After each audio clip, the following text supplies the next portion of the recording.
Welcome back to the AAPA Draft League Series. This week we're going up against Brent and the New Haven Nidokings, and he has a Trick Room team, but it's not only limited to Trick Room, but it's a pretty damn standard Trick Room team. This week let's start from the bottom. Right, he has Gastrodon, carries a Storm Drain, immune to water type moves, but I'm not bringing Araquanid, so we're not really worried about that. Also, we're bringing a grass type, so we're definitely not worried about that. Marowak Alola, we are definitely worried about that. The Alolan Marowak is a monster. This shit hits hard as hell. It carries a thick club, which makes it hit even harder. Great typing with the Ghost Fire, and it is just a pain in the ass when it Dynamaxes and starts killing everything. Another monster, Conkeldurr, Guts, Flame Orb, boosts its attack stat, and it also has Mach Punch, so it doesn't even care about speed, honestly. It hits hard as shit. Usually carries Drain Punch too, just to make sure it survives for a very, very long time. Sylveon, Hyper Voice, coverage on both type of Pokemon, so bringing a Moongus would even make sense against Sylveon, because Redirection doesn't really protect anybody. Porygon 2 is his Trick Room setter. Eviolite, hard to kill even with a fighting type. Lapras G Max, perfect for Trick Room, is also very hard to kill. It sets up screens with its G Max move, which makes the whole team behind it even harder to kill. So as you can see, just monsters. Decidueye, not really scary. It has long reach. Forget exactly what that does. I think it makes its attacks not have contact or something like that. Poor speed stat. Doesn't really have anything that boosts its speed stats. It has Swords Dance, but it's not really a good Pokemon even in Trick Room. The speed tier, mid speed tier, and it's kind of hard to like abuse either way. Maybe with room service, I can see him getting advantage of Decidueye, but like he has such better Pokemon. Like why bring the Grass Ghost when you have the Grass Fire? Like it's just not a good reason. Blastoise G Max, very scary Pokemon. He has not used it yet, but what it does have is Shell Smash, which if you pair it next to Indeedee, that's pretty much a free Shell Smash. Indeedee sets the Psychic Terrain, so now Blastoise is definitely going to be the fastest Pokemon as long as Psychic Terrain is on the field, and it's going to hit hard as hell. Venusaur G Max. Venusaur is a Chlorophyll abuser. He doesn't really have Sun Setters. Maybe the Comfy? I don't know if Comfy gets it. But he doesn't really have Sun Setters. So I don't really see much value in Venusaur G Max. He has brought it twice. But it's not a slow Pokemon. So I wouldn't even consider it for Trick Room either. But it does have that wonderful, wonderful G Max move. Oh, it also has Sleep Powder. But honestly, it's best when you can set up Sun with it. Does he have anything to set up Sun? I mean, I guess the Alolan Marowak can set up the Sun for the Venusaur. But it has to Dynamax. Drifblim, he's brought it twice. Tailwind Setter. Other than that, don't really think it does much. It has the Aftermath ability, so it hurts when it dies. But like, that's just such a okay ability. Like it doesn't really do much. Indeedee female, double support with that follow me. It redirects, and we've seen it before. We've seen it when we went against Indeedee Hatterene with the Louisiana Ludicolo. So we know exactly what this thing does. Torracat, Intimidate. He gets the second best version of Incineroar with this. Put the Eviolite on it, and it's pretty bulky. It's definitely not Incineroar, but it works just as well. Pikachu G Max. He has never used this. I don't think he's going to use it today. His G-Max move paralyzes everything on the field. 90 speed is pretty good, but it doesn't really help him against my biggest threats. Kangaskhan, Fake Out, I don't remember anything else it does. It's also never been brought, and I don't think it's going to be brought today, so I'm not too concerned. Comfy, Comfy has a triage ability, which gives priority to any type of healing move, and that's great to pair with Blastoise with weakness policy, or Lapras with weakness policy, or even like a Dark type. Does he have any Dark type? I mean, Conkeldurr, but then again, like you wouldn't put a weakness policy on Conkeldurr, so I really only see it on Blastoise and uh, Lapras. So yeah, that's his team, and those are his real threats. The leads I'm expecting are either Comfy and Lapras, though that's not really a great lead because I have Rillaboom G-Max. I'm expecting him to expect that. Also, the Colossal Sneasel combination is gonna really encourage him to go slow. So I really expect him to bring in DD Porygon as a lead, or maybe Porygon Lapras if he's gonna maybe protect the Lapras, or something with Porygon. I really feel like he has to bring the Porygon to match up against my team, because otherwise he's gonna get outspeed and he's gonna get ran through. So yeah, let's look at what we are bringing. We're bringing Grimmsnarl, Rillaboom, Dusclops, Tyranitar, Sneasel, and Colossal. Sneasel and Colossal is very clear and obvious. That is our threat to kind of force him to go slow. Dusclops Tyranitar is there to punish him for going slow. And Grimmsnarl Rillaboom is our real lead. The reason why is because I want to try this thing with Grimmsnarl that I actually saw on YouTube. Grimmsnarl can use Trick with Full Incense, and the thing that Full Incense does is that it forces the opponent's Pokemon that has the item to go last in the speed tier. Now, that sentence alone is confusing, but pretty much it means that whether you set up Trick Room or whether you are in Tailwind, you are always going to go last for your speed priority. And Grimmsnarl is always going to be +1 as long as it's using a Prankster affected move. So it's going to go last in the Prankster +1 speed tier. But all his Pokemon, no matter if he sets up the Trick Room or not, they're going to be going last. Rillaboom is there because Rillaboom has great coverage for anything he can bring. If he brings a Marowak, I got the Max Darkness. If he brings Lapras, I got the G-Max Drum Solo. If he brings Blastoise and tries to Shell Smash, I got the Taunt, and I got the Taunt on the Grimmsnarl, and I got the G-Max Drum Solo. Indeedee, Max Darkness. Like, there's just nothing that Rillaboom can't cover on his team that I'm seeing. So we feel very comfortable with Grimmsnarl Rillaboom. The only thing I might do is do Sneasel Colossal and Rillaboom Tyranitar, only if for whatever reason I just feel like he's not doing Trick Room.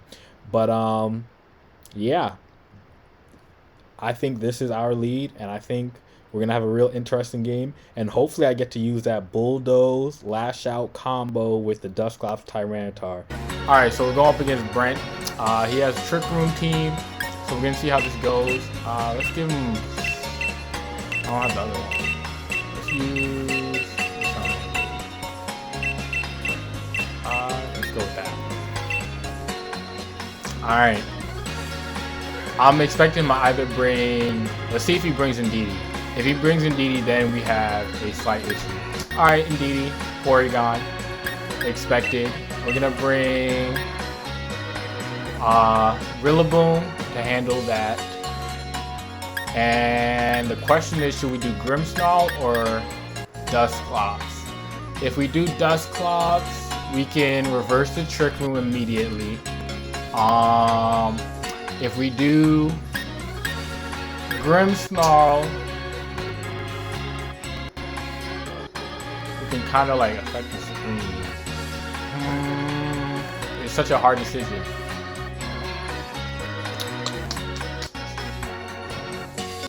I think we're gonna just do Grimmsnarl and run these in the back. Let's see how this goes.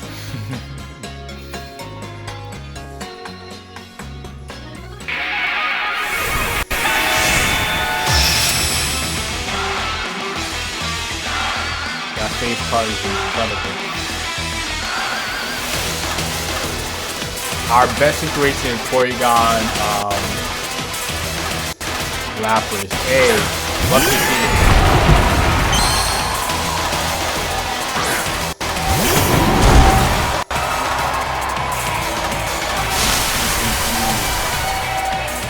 Now I wish I had Taunt on.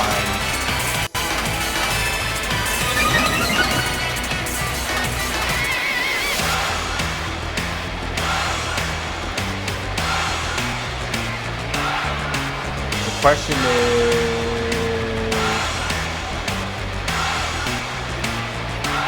you can take out the Lapras most likely like that. You gotta fake out until Porygon. If he does Ally Switch, nope, Ally Switch we can cancel the fake out. So that's our best play. This should hit very hard. He's probably gonna protect.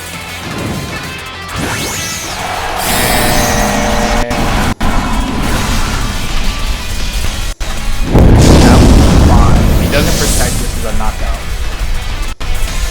He also might max guard.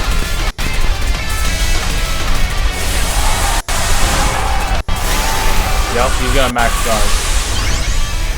Makes sense.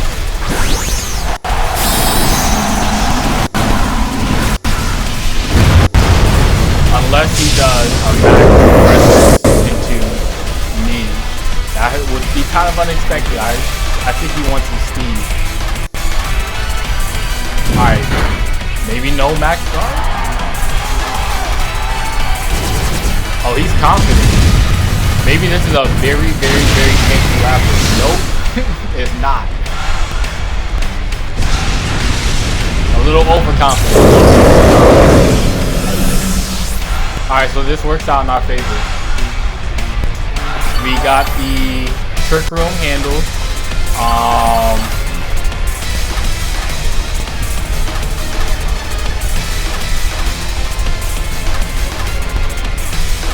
Whatever he brings next is most likely going to be very slow. If it's the Marowak, we are destroying it with the Max Darkness. Well, we are destroying this with a Max Darkness. He could protect. So we're gonna Max Darkness this and Spirit Break. Spirit Break. Cripple this thing here. Or should we even swap in our own? I kinda wanna swap in my Dust Clop. Cause if he protects in Trick Room, I can always max guard next turn.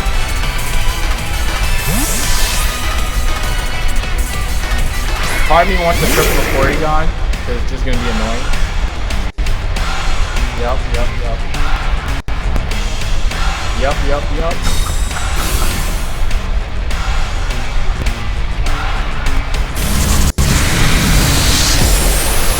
And then he's going to use his Trick Room. Next turn, we're gonna use our own Trick Room. Or actually, we can Ally Switch. We can go for a big brain play and Ally Switch. It could also cost us the game. Well, fuck it. Let's go big brain. Max Darkness and Ally Switch.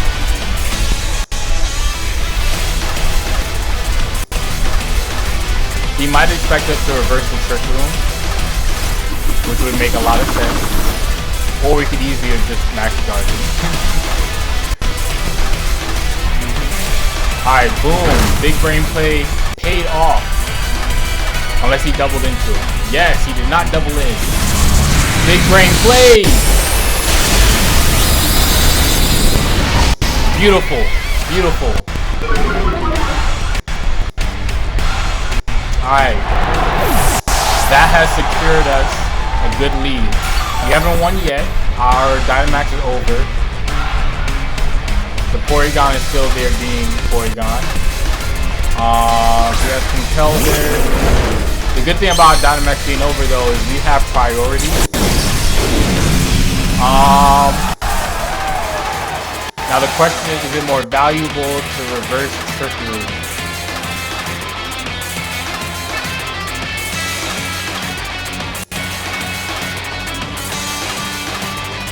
Or double into Conkeldurr? Actually, I'm gonna reverse Trick Room. Let's see, how many more turns we have? 3 more turns of Trick Room. And 2 more turns of Glassy Guide. I'm gonna protect. And we're gonna reverse the Trick Room first. Beautiful. Beautiful. So this works out even better for us because we match his protect. And now the Trick Room is effectively ended.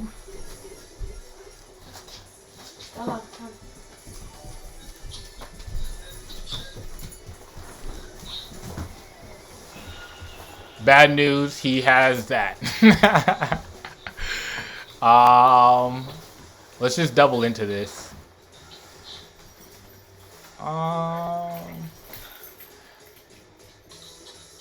His Mach Punch, he might have to be worried about. He might have to consider the fact that I might ally switch again. So hopefully he will try and predict that. Okay, no Mach Punch coming out. Perfect, perfect, perfect. Oh, we're just faster. I'm expecting him to double. Beautiful, beautiful.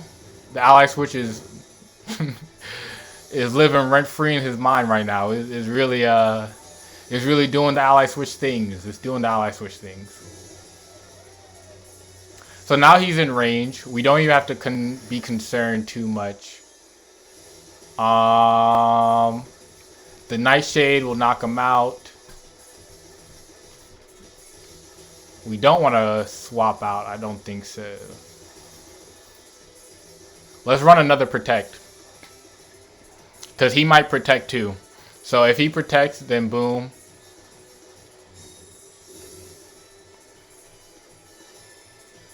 Yep. If he protects, we match protects.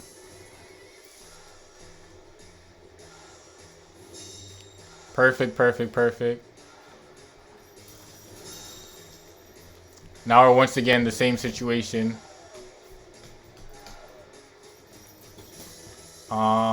Allies. Nightshade here, and then fighting type move is gonna do pretty good damage on us.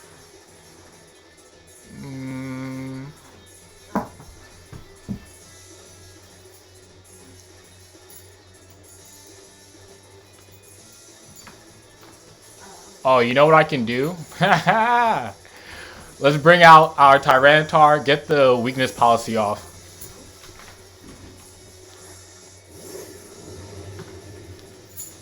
This is going to help us get rid of the Porygon later. So he should Mach Punch. Oh, he Ice Punches. I guess he was trying to predict the ally switch. That's fine, that's fine. We don't get our weakness policy off. That hurts. Sad face. But we get Conkeldurr out of here. And now it's like we have such a huge lead. Like this game is practically over.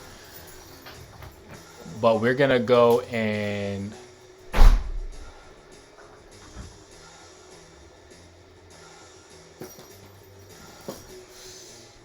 kind of want to get the Bulldoze combination off.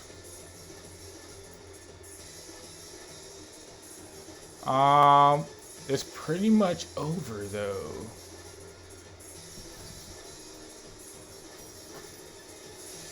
Let's Trick Room. You know what? He might recover. So let's Trick Room and Protect. Oh, battle was canceled. Not mad at him. Battle was pretty much over. So yeah, good game, Brent. The Ndidi would have made it much harder. I was definitely concerned about the Ndidi more so than Lapras. And I also think he underestimated how much damage Dreamax Sumdrill does in grassy terrain and with a Life Orb. So that thing is one of the few things that can definitely one-hit Lapras. So that's what we brought it for. Good game, and I expect next time it's going to be a lot more difficult because he's going to be predicting this.